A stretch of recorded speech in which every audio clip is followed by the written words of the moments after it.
اللہ تعالیٰ نے ارادہ قدرت فرمایا کہ میں حضرت آدم کو بناؤں گا، پھر بنانے کے بعد فرمایا فرشتوں سجدہ کرو آدم کو، سب نے سجدہ کیا الا ابلیس ابا واستکبر وکان من الکافرین، سب نے سجدہ کیا سوائے ابلیس کے، اس نے انکار بھی کیا، تکبر بھی کیا اور کافروں میں سے ہو گیا۔ تو یہ جب اللہ تعالیٰ نے سجدہ کرایا تو کیسے کرایا؟ اللہ تبارک و تعالیٰ نے حضرت آدم کو علم سکھایا خود، وعلم آدم الاسماء کلہا، خود اللہ فرماتے ہیں کہ میں نے جناب آدم علیہ السلام کو تمام اشیاء کے نام سکھائے، سب اشیاء کے نام سکھائے۔ تو وہ چیزیں پھر میں نے اللہ فرماتے ہیں میں نے فرشتوں پہ پیش کی، میں نے کہا کہ بتاؤ ان کے نام کیا ہے، تو فرشتوں نے جو جواب دیا وہ سمجھنے والا ہے۔ اللہ نے چونکہ خود علم سکھایا تھا حضرت آدم کو، جناب آدم سکھایا تھا، لیکن فرشتوں کو نہیں سکھایا تھا۔ تو اللہ کریم نے فرمایا فرشتوں یہ بتاؤ ان چیزوں کے نام کیا ہیں، تو فرشتے کیا کہتے ہیں؟ فرشتے عرض کرتے ہیں قالوا سبحانک لا علم لنا۔ آپ کبھی یقین کریں اس چیز کی لذت لیں تو مزہ آ جائے۔ کہا قالوا سبحانک، کہنے لگے تو پاک ہے، قالوا سبحانک، کہنے لگے تو بھئی آدم علیہ السلام کو نام سکھا لیے، پھر فرشتوں کے سامنے وہ چیزیں پیش کر کے کہا ان چیزوں کے نام بتاؤ، تو فرشتے کیا کہتے ہیں؟ کہتے ہیں قالوا سبحانک، تو پاک ہے، لا علم لنا، ہمارے پاس کوئی علم نہیں، الا ما علمتنا، ہمیں تو اتنا پتہ ہے جتنا تو نے ہمیں سکھا دیا ہے، ہمیں تو اتنا پتہ ہے جتنا تو نے ہمیں، لا علم لنا، ہمارے پاس کوئی علم نہیں ہے، اتنا ہی پتہ ہے جتنا تو نے ہمیں سکھا دیا ہے، اس سے زیادہ ہمارے پاس علم۔ اور یہ کیوں تو نے ہمیں جتنا سکھایا اتنا پتہ ہے؟ فرشتے یہ نہیں کہتے یا اللہ تو زیادہ سکھا، آدم کو دیا تو ہمیں بھی دے، یہ نہیں فرمایا، فرمایا انک انت العلیم الحکیم، اے اللہ تو علم والا بھی ہے اور حکمت والا بھی ہے، تجھے پتہ ہے کس کو کتنا دینا ہے، جتنا تو نے مناسب سمجھا جناب آدم کو دیا، اور جتنا تو نے بہتر سمجھا وہ تو نے ہمیں عطا فرمایا۔ تو اگر آپ کے پاس علم ہے، کہیں نالج ہے، تو اس کو اللہ کی عطا سمجھیں۔ ہمارے ہاں بہت سارے لوگ بن کے بیٹھ جاتے ہیں، میں اکثر کہتا ہوں کہ پھر وہ دعوے کرتے ہیں میرے علاقے والے جاہل ہیں، میرے شہر والے جاہل ہیں، میرے خاندان والے پڑھے نہیں، یہ آپ کا دعویٰ ہے، یہ آپ کو خراب کر دے گا۔ ہم نے بہت سارے ایسے لوگ دیکھے جو بہت بڑے عالم تھے، لیکن اللہ جب لینے پہ آیا تو عقل ہی لے گیا، شعور ہی چلا گیا، حافظے ختم ہو گئے۔ آپ دیکھتے ہیں بڑھاپے میں کچھ لوگ ایسے ہوتے ہیں کہ جن کو یہ بھی یاد نہیں رہتا کہ میرا نام کیا ہے، میں کہاں ہوں، مجھے کدھر جانا ہے، تو اس وقت سے اللہ کی پناہ مانگیں اور اپنی نظر اپنے رب کریم کی جانب رکھیں، اللہ کی جانب اپنی نظر کو مبذول رکھیں۔ دوسری بات، علم کے بعد ایک چیز آتی ہے جس کا نام ہے ہدایت، جس کا نام ہے تقوی، جس کا نام ہے پرہیزگاری، جس کا نام ہے عمل، عبادت، ریاضت۔ یہ بھی اسی وقت ہی نصیب ہوتی ہے جب میرا رب کریم نصیب فرما دیتا ہے۔ ہم نے نیکی کا اپنا اپنا سٹیٹس بنا لیا ہے، اپنا اپنا معیار بنا لیا ہے۔ کچھ لوگ کہتے ہیں کہ جناب مسجد میں سیمنٹ کا توڑا دینے سے بہتر ہے کسی غریب کو آٹے کا تھیلا دے دو۔ اب اس نے اپنا مزاج بنا لیا نیکی کا، اس نے اپنا سٹیٹس بنا لیا ہے۔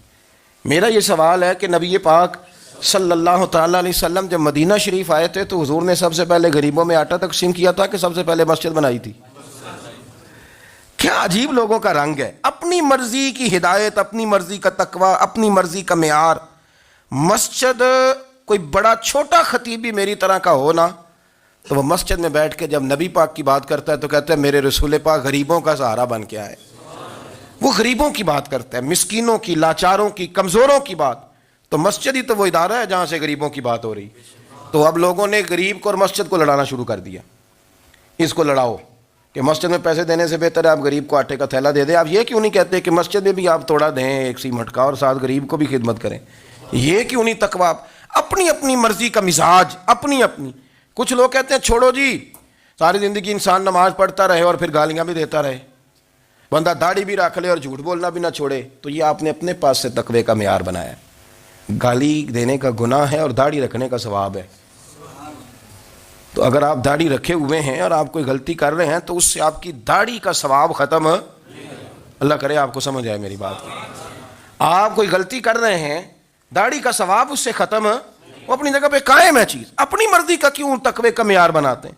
تقوی کا مزاج اپنی مرضی کا نہ بناؤ، اللہ کی بارگاہ سے دعا مانگو کہ یا اللہ ہمیں ہدایت کا نور عطا فرما، اللہ تو ہمیں رستہ دکھا، تو بتا کہ ہدایت کیا ہے۔ تو رب فرماتا ہے اللہ ولی الذین آمنوا، اللہ مومنوں کا مددگار ہے، یخرجہم من الظلمات الی النور، وہ انہیں اندھیروں سے نکالتا ہے اور نور کی طرف روشنی عطا فرماتا ہے، اندھیروں سے نور کی طرف اللہ لاتا ہے۔ اللہ ولی، اللہ مومنوں کا ولی ہے، وہ انہیں اندھیروں سے نور کی طرف نکالتا ہے۔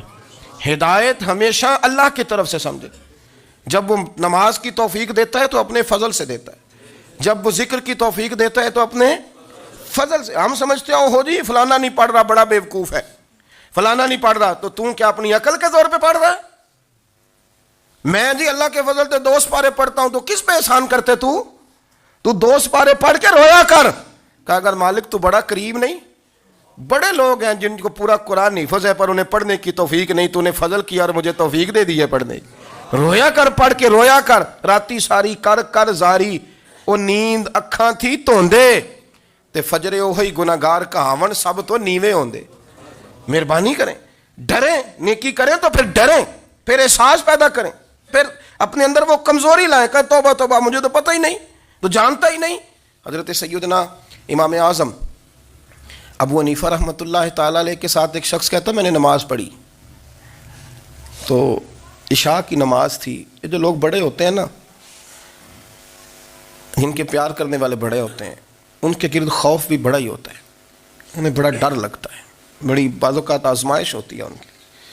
عشاء کی نماز کہتے پڑھی تو امام صاحب نے نا عشاء کی نماز میں تلاوت کی آیتیں فَمَن يَعْمَلْ مِثْقَالَ ذَرَّةٍ خَيْرًا يَرَهُ وَمَن يَعْمَلْ مِثْقَالَ ذَرَّةٍ شَرًّا يَرَهُ۔ فرمایا جو ذرہ برابر خیر کرے گا وہ بھی قیامت میں دیکھے گا، اور جو ذرہ برابر شر کرے گا وہ بھی قیامت میں اس شر کو دیکھے گا، اس کے سامنے آئے گا۔ وہ شخص کہتا ہے کہ سارے لوگ نماز پڑھ کے چلے گئے تو امام صاحب رحمۃ اللہ علیہ نے اپنی داڑھی پکڑی، رو رہے ہیں، کہتے ہیں وہ ذرہ برابر نیکی کا بدلہ دینے والے، وہ ذرہ برابر شر پہ سزا دینے والے میری سفید داڑھی کو دیکھ مالک، میرے ذرے ذرے سامنے نہ لانا، لوگ تو میری بڑی قدر کرتے ہیں دنیا، میں تو بڑا پہچانا جاتا ہوں، لوگ تو میری راہوں میں پھول لیے کھڑے ہوتے ہیں، مجھے بڑا نوازتے ہیں، قیامت میں رسوا نہ کر دینا، میرے لیے مشکل ہو جائے گی۔ وہ کہتے ہیں میں نے امام صاحب کا درد دیکھا، مجھے کوئی کام تھا تو میں چلا گیا، میں نے کہا کہ وہ اس وقت اللہ کے حضور حاضر ہیں تو میں دوبارہ آؤں گا۔ کہتے ہیں میں تہجد کے وقت آیا تو امام صاحب وہیں بیٹھے تھے اور ان کی داڑھی آنسوؤں سے بھری ہوئی تھی اور زور سے داڑھی پکڑی ہوئی، کہنے لگے مالک رسوا نہ کر دینا، قیامت میں رسوا نہ کر دیں۔ یار جو ہدایت یافتہ لوگ تھے وہ تو ڈرے ہوئے تھے، وہ تو سہمے ہوئے تھے، وہ تو کہتے تھے یہ اس کا فضل نہیں، اس نے بلا لیا ہے، یہ اس کا کرم نہیں۔ حضرت باعزید بستامی کسی کافر کو دیکھتے تو رو پڑتے، کہتے مالک تو کتنا کریم ہے، یہ بے ایمان رہ گیا، تو نے اپنے فضل سے مجھے اپنے نبی کا غلام بنا لیا۔ وہ رو پڑتے۔ یہاں تو لوگوں کا دعویٰ ہی بڑا ہے، نمازی اللہ خیر فرمائے وہ تو دوسروں کو گھورتا ہے، وہ کہتا ہے جنت کا میں مالک ہوں، کنجیاں میرے پاس ہیں، میں کسی اور کو گھسنے نہیں دوں گا، اور اگر 2-3 حج کر لے تو پھر تو وہ کہتا ہے کہ اب میرے سے پوچھ کے لوگ جنت میں جائیں گے معاذ اللہ، اور اگر وہ 2 4 5 7 دفعہ کوئی نفل پڑھ لے تو پھر وہ کہتا ہے چھوڑیں جی سارے لوگ بے عمل ہیں، میں اکیلا نیک ہوں۔ نہ ایسا کریں، اپنی توجہ اپنے رب پہ رکھیں، اپنی توجہ اپنے معین الملت والدین، عطائے رسول، ہند الولی، غریب نواز، خواجہ معین الدین چشتی، حضرت خواجہ اجمیر، شاہ اجمیر، والی ہندوستان، آخری عمر میں نا سارا دن روتے گزر جاتا، ساری رات روتے گزر جاتے، ذرا سی کوئی بات کرتا تو رو پڑتے ہیں، آنکھیں آنسوؤں سے بھری رہتی۔ کئی دفعہ اپنے بھی پریشان ہو جاتے ہیں نا کہ یار تو ایک بات کی جان ہی نہیں چھوڑ رہا، تو خواجہ قطب الدین صاحب بختیار کاکی سے لوگوں نے کہا کہ آپ مرشد سے بات کریں، اتنا بھی تو نہیں نہ رونا چاہیے، ہر وقت اس کے آنسو کی کریے، عاشق دا کام ہی رونا تونا تے بنا رویوں نہیں منظوری، یہ عاشق سدا ہی روندا رہندا ہے، پاویں وصل ہوئے تے پاویں دوری، ہر وقت رونے کا کیا مطلب ہے؟ تو خواجہ قطب صاحب کہتے ہیں میں قریب گیا تو میں نے پیر دبائے، میں نے کہا سونیا لوگ تو کچھ بھی نہیں کرتے، تو نے تو کمال کر دیا، 90 لاکھ آدمی مسلمان کر دیا، دنیا کچھ نہیں کرتی، تو نے 50 سال ساری رات مصلے پہ بیٹھ کے رب راضی کیا، تو شہزادہ تھا، حضور کی اولاد تھا، لیکن معین الدین تیرا ایک پلاٹ بھی نہیں، تو نے طالب علم پالے، انہیں غریبوں کو دیا، انہیں نوازا، کوئی شے نہیں تیرے پاس، ہر چیز تو نے، ساری رات روتے ہو، سارا دن روتے ہو۔ تو خواجہ قطب الدین صاحب کہتے ہیں میں نے جب عرض کیا تو خواجہ صاحب مجھے گلے لگا لیا، چیخ مار کے روئے،